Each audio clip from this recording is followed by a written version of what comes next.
না, আর সুযোগ দেওয়া সম্ভব হচ্ছে না। সে পরপর 3 বার ফেল করেছে পরীক্ষায়। তার এই অমনোযোগিতা আমাদের স্কুলের বাকিদেরও বিপদগামী করবে। দেখুন, আমি নিজেও একজন বাবা। আমার আপনার মতো আরো অনেক বাবা তাদের সন্তানকে এই স্কুলে দিয়েছে তাদের একটা সুন্দর সুনিশ্চিত ভবিষ্যতের জন্য।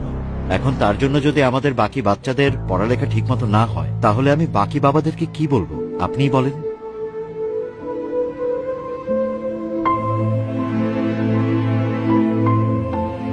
স্যার, শেষবার, আর একটা বার, মানে এরপর যদিও খারাপ করে আমি নিজে ওকে স্কুল থেকে নিয়ে চলে যাব।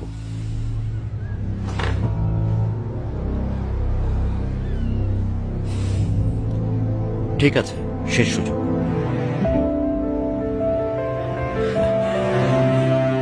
Thank you sir.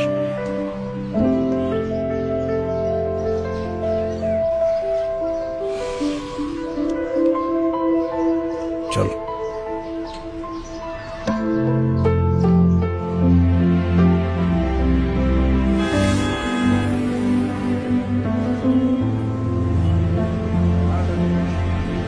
আমাদের দেশে গড়ে প্রতিদিন কতজন সন্তান জন্ম নেয় জানিস?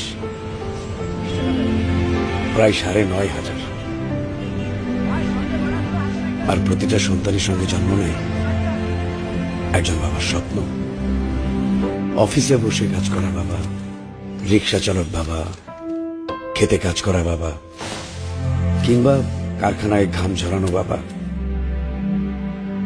কারো হাতে কলম, কারো হাতে রিক্সার হ্যান্ডেল,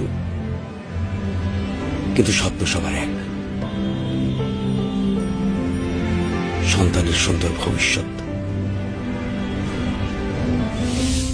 আর এই সন্তানকে মানুষ করতেই সবাই করে হাড় ভাঙা পরিশ্রম। সন্তানের জন্যই কেউ হয় এই শহরের পরিচ্ছন্নতা করবে, কেউ করে মালির কাজ, কেউ বা বাসার নিরাপত্তা রক্ষী, কেউ বা বাসের হেল্পার। ভাইজান ভাড়াটা দিয়েন।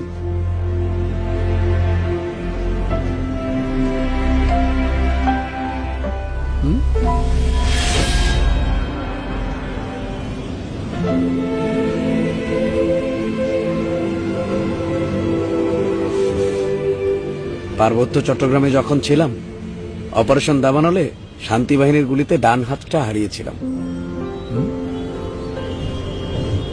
ডান হাতটা চলে গেলেও জীবন তো আর যায়নি।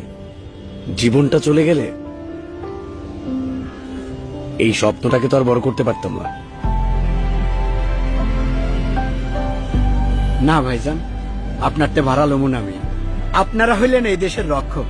বন্যা, ঘূর্ণিঝড়, অগ্নিকাণ্ড সব জায়গায় সবার আগে আপনাদেরকেই পাশে পাই। আজকে যদি এই দেশের সেনাবাহিনী না থাকতো, এই দেশটার যে কি অবস্থা হইতো আল্লাহই জানে। ভাইজান, আপনার মতো আমার একটা পোলা আছে, ওর লেগে একটু দোয়া করেন। আমি ওরে মানুষের মতো মানুষ করতে চাই। না না ভাইজান, আপনি দোয়া করেন ভাইজান।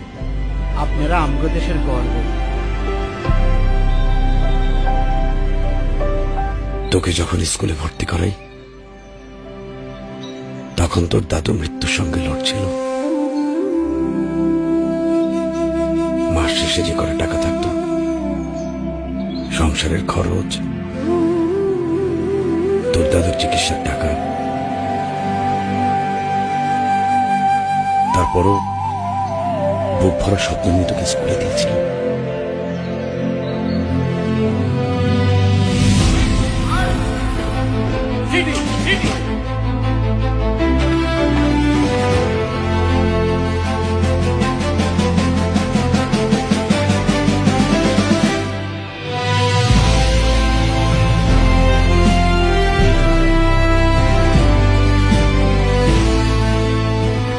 সেনাবাহিনীতে থাকতে মানুষের সম্মান পেতাম ঠিকই, কিন্তু আমাদের মাইনে ছিল খুবই সামান্য। তারপরেও কিন্তু তোর সব চাওয়া পূরণ করার চেষ্টা করেছি।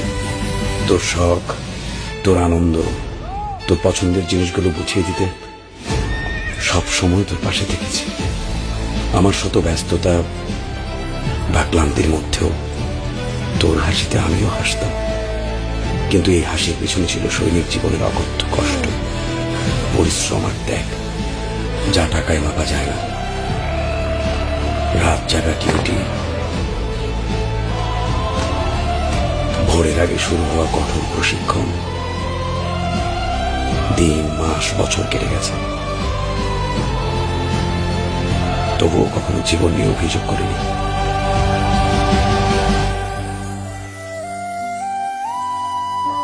কারণ আমার দুইটা প্রেরণা ছিল, তোকে নিয়ে আমার স্বপ্ন আর দেশের প্রতি ভালোবাসা।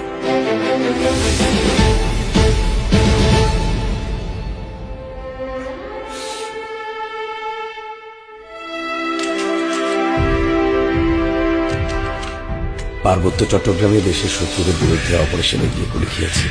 সন্ত্রাসীরা আমার স্বপ্ন ভাঙতে চাইলেও পারেনি।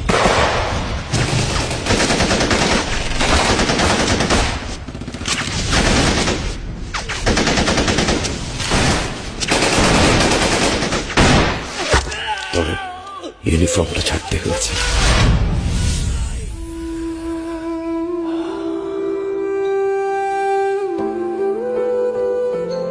সময়ের আগে অবসরে আসলেও পরিস্থিতি সব সামলে নিয়েছি। সংসারের খরচ, বাজারঘাট, তোর দাদুর চিকিৎসার টাকা, তারপরেও তোর স্কুলের ফি দিতে কখনো দেরি করিনি। সন্তানের জন্য নিজেদের চাওয়াটাকে বিসর্জন দেওয়াটাই বাবাদের ধর্ম। না না, এতে আমার কোনো কষ্ট নেই, কিন্তু কষ্ট পাই কখন জানিস?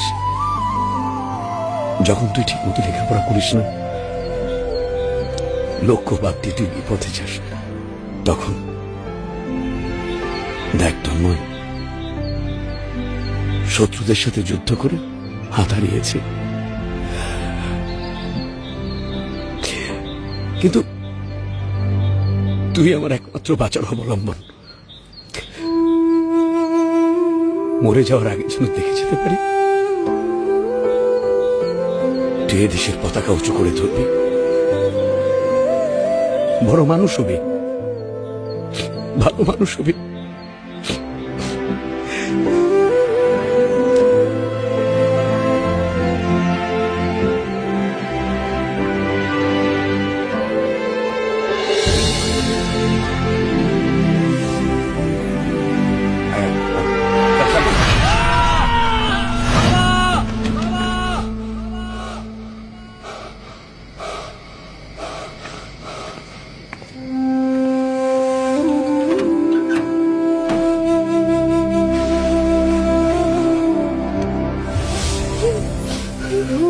কি কি হয়েছে রে পাগল?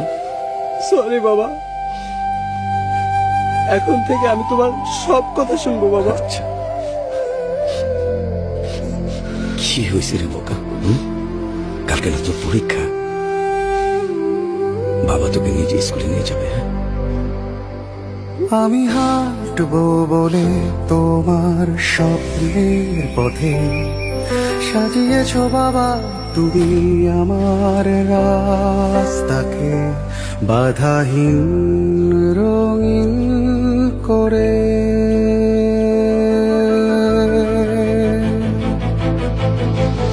অবহেলা নয় আর কখনো বাবা, শপথ নতুন ভরে তোমার নির্ঘুম রাতের দেনায় কিনবো স্বপ্ন যত তোমার এই শহরে।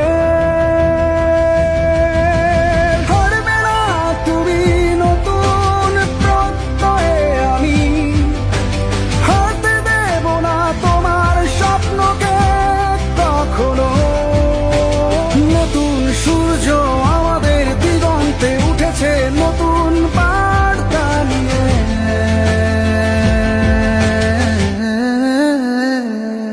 চলো ফিরি ফিরে আসি স্বপ্নের পথে। তন্ময়ের মতো হাজারো সন্তানের হৃদয়ে জেগে উঠুক বাবা মায়ের আত্মত্যাগের গভীর উপলব্ধি। বিপথে হারিয়ে যাওয়া আমাদের সন্তানেরা খুঁজে পাক নতুন আলো ও সঠিক পথের দিশা। দেশ সেবার অদম্য স্বপ্ন পূরণে তন্ময়ের মতো হাজারো তরুণের অনুপ্রেরণা হোক বাংলাদেশ সেনাবাহিনী।